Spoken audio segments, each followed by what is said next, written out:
नमस्कार साथियों, ये हमारा English grammar practice session number 8 और ऐसे हर सेशन के अंदर हम डेली 10 क्वेश्चन डिस्कस करते हैं, उनके कंप्लीट कंसेप्ट को डिस्कस करते हैं ताकि आपके ग्रामर के 10 कंसेप्ट क्लियर हो सकें। और अगर आपने अभी तक इस चैनल को सब्सक्राइब नहीं किया तो जरूर सब्सक्राइब कर लो ताकि ऐसी रेगुलर डेली वीडियोज़ का और भी सब्जेक्ट से रिलेटेड वीडियोज़ का आपको नोटिफिकेशन मिल सके। अगर आप इन क्वेश्चंस को टेक्स्ट फॉर्मेट में पाना चाहते हो तो हमारे व्हाट्सअप चैनल से जुड़ जाइए, जिसका लिंक इस वीडियो के डिस्क्रिप्शन बॉक्स में दिया हुआ है। तो चलिए शुरुआत करते हैं हमारे फर्स्ट क्वेश्चन की। पहला क्वेश्चन आपके सामने ये था, and the first question says you had better leaves now if you want to catch the train. Had better यहाँ पर एक फ्रेज लिखा हुआ है। हैड बेटर का मतलब होता है कि आप इसे यूज़ करते हैं शुड के सेंस में। भैया हैड बेटर शुड की तरह यूज़ होता है, और क्योंकि शुड के साथ वर्ब की फर्स्ट फॉर्म आती है तो हैड बेटर के साथ भी वर्ब की फर्स्ट फॉर्म आती है। इसलिए यहाँ पर जो लीव्स लिखा हुआ है ना, इसमें एस नहीं आएगा, डायरेक्टली वर्ब की सिर्फ फर्स्ट फॉर्म आएगी। ये जो कंसेप्ट मैंने यहाँ पर आपको हैड बेटर के साथ बताया, ये पास्ट की बात नहीं कर रहा, ध्यान रखना। हैड बेटर प्रेजेंट में किसी काम के होने की बात कर रहा है कि you had better leave now, तुम्हें अब निकल जाना चाहिए।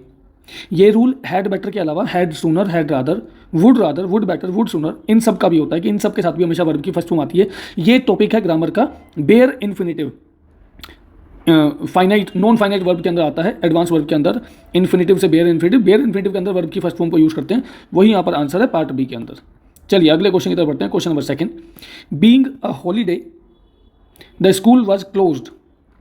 जब भी हम किसी सेंटेंस को बीइंग से शुरू करते हैं, इसको मैं थोड़ा डिटेल से आपको बताता हूँ। जब भी हम किसी सेंटेंस को बीइंग से शुरू करते हैं तो उसके बाद कोई नाउन लिखते हैं। Being a boy, being a girl, being a competitive aspirant. यहाँ पर लिखा बीइंग ए हॉलीडे। हॉलीडे यहाँ पर हमारा नाउन है, ठीक है। तो रूल ये है कि बीइंग के साथ जो भी नाउन लिखा जाता है, इस नाउन के लिए कोई एक प्रोनाउन लिखा जाता है, या तो जस्ट बाद में, या तो फिर इस नाउन के लिए एक प्रोनाउन लिखा जाता है यहाँ पर बीइंग से पहले। अब हॉलीडे के लिए नाउन या प्रोनाउन क्या हो सकता है? हॉलीडे के लिए इट हो सकता है या इसका नाम होता। अब बाद में तो यहाँ पर तो लगा नहीं सकते क्योंकि यहाँ पर तो द स्कूल लिखा हुआ है, तो फिर इस हॉलीडे के लिए एक प्रोनाउन बीइंग से पहले आ जाएगा। और ये प्रोनाउन क्या हो सकता है? ये प्रोनाउन यहाँ पर हो सकता है इट, ठीक है। अगर यहाँ पर बॉय लिखा होता तो ही लगा देते, गर्ल लिखा होता तो शी लगा देते, ठीक है। और कुछ लिखा होता तो उसके लिए लगाते। अब यहाँ पर हॉलीडे लिखा हो, हॉलीडे के लिए इट आ जाएगा। तो एक्चुअल सेंटेंस आपको बनेगा it being a holiday the school was closed. It लग जाएगा हॉलीडे के लिए प्रोनाउन के तौर पर बीइंग से पहले। इस नाउन के लिए प्रोनाउन लगता है बीइंग से पहले, ऐसे किसी भी स्ट्रक्चर में। अगर आपको बात समझ में आई हो तो ऐसा एक सेंटेंस बनाकर कमेंट सेक्शन में जरूर दें ताकि मुझे लगे कि आपको ये बात समझ में आ गई है। चलिए अगले क्वेश्चन की तरफ चलते हैं। क्वेश्चन नंबर 3 और बहुत ही सिंपल सा सवाल है। He could not cope up with the pressure of the new job. नई जॉब के प्रेशर को वो नहीं झेल पाया। अब कुड नॉट लिखा हुआ है भैया, कुड नॉट के साथ फर्स्ट फॉर्म आती है। हाँ, फर्स्ट फॉर्म है कोप। कोप अप विद एक बहुत ही जनरल सा फ्रेज है, आपने शायद बहुत बार सुना होगा कोप अप विद, लेकिन मैं आपको बता दूं कोप अप विद नहीं होता, सिर्फ कोप विद लिखा जाता है। बहुत सारी जगह पर लोग कोप अप विद बोलते हैं, लेकिन जो राइट फ्रेज है वो कोप विद होता है। अप का यूज नहीं करते। बी पार्ट के अंदर अप लिखा हुआ है, उसको वहां से हटा देंगे। कोप विद झेलना, किसी चीज को बर्दाश्त करना, ठीक है जी। अगले क्वेश्चन की तरफ चलते हैं। Question number 4, the manager asked that why he was late. Manager ने पूछा कि वो लेट क्यों था। यहाँ पर बहुत ही अच्छा सवाल है, बहुत बार रिपीट होता है कंसेप्ट। दैट और वाई दोनों एक साथ लिखे हुए भाई। दैट और वाई दोनों एक साथ नहीं आ सकते। दैट भी कंजंक्शन का काम करता है, वाई भी कंजंक्शन का काम करता है। किसी भी सेंटेंस के बीच में अगर कोई भी डब्ल्यूएच फैमिली वर्ड आता है तो वो अपने आप में कंजंक्शन का काम करता है, मतलब जोड़ने वाले शब्द का काम करता है। तो अगर वहाँ पर डब्ल्यूएच फैमिली वाला वर्ड है तो दैट नहीं आ सकता। वाई, वट, वेयर, व्हेन ऐसा कुछ भी लिखा तो दैट का इस्तेमाल वहाँ पर नहीं करेंगे। बाकी सेंटेंस अपने आप में सही है। ये करेक्शन हम बी पार्ट में कर रहे हैं। आगे चलते हैं क्वेश्चन नंबर 5 की तरफ। She did nothing but cried the whole night. उसने और कुछ नहीं किया, सिर्फ रोई सारी रात। ये बहुत ही महत्वपूर्ण कंसेप्ट है कि अगर आप कहीं पर भी देख रहे हैं डिड नथिंग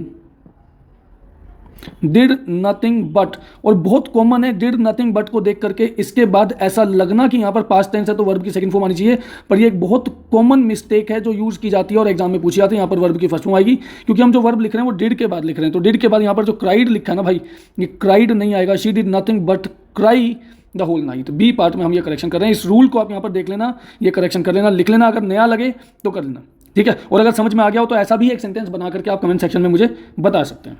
कुछ तो लिखो कमेंट में, लगे तो सही कि पढ़ रहे हो, सीख रहे हो। Question number 6, the reason why he failed was because he didn't prepare well. ये बहुत सिंपल और डायरेक्ट सा सवाल है। द रीजन वाई कंजंक्शन का टॉपिक है।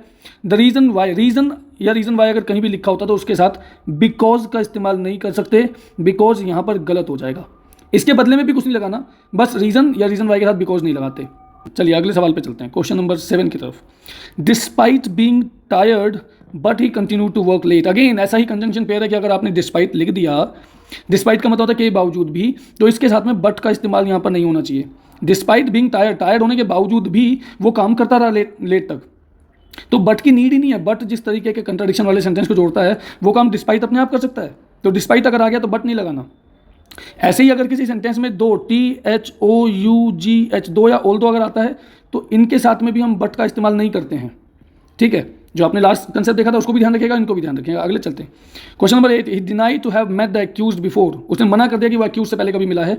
और डिनाइड का कंसेप्ट है भैया, ये हमने शायद पहले पढ़ा भी है कि डिनाइड के साथ में अगर कोई वर्ब आएगी तो वो वर्ब अपनी 2+un वाली इन्फिनिटिव फॉर्म में नहीं आ सकती, उसको अपनी जीरन वाली फॉर्म में मतलब आईएनजी फॉर्म में आना पड़ता है। ये रूल डिनाई का है, वर्ब वर्ब एग्रीमेंट है कि पहले आने वाली वर्ब अपनी बाद वाली वर्ब को डिसाइड करती है। ये रूल सिर्फ डिनाई का नहीं है, डिनाई के अलावा ये रूल मिस का भी है, माइंड का भी है, ठीक है। अभी आप इन सबको देख लो, वैसे तो ये सारी वर्ब हैं जो मैं यहाँ पर लिख के आपको, ये जो आपको स्लाइड में दिख रही हैं, पर आप कुछ को तो जरूर याद रखना इनमें से, ठीक है। इन सारी वर्ब्स के साथ यही कंसेप्ट है कि इनके साथ में हमेशा जो भी वर्ब आएगी वो अपने आप में वर्ब की फर्स्ट फॉर्म आईएनजी फॉर्म होगी।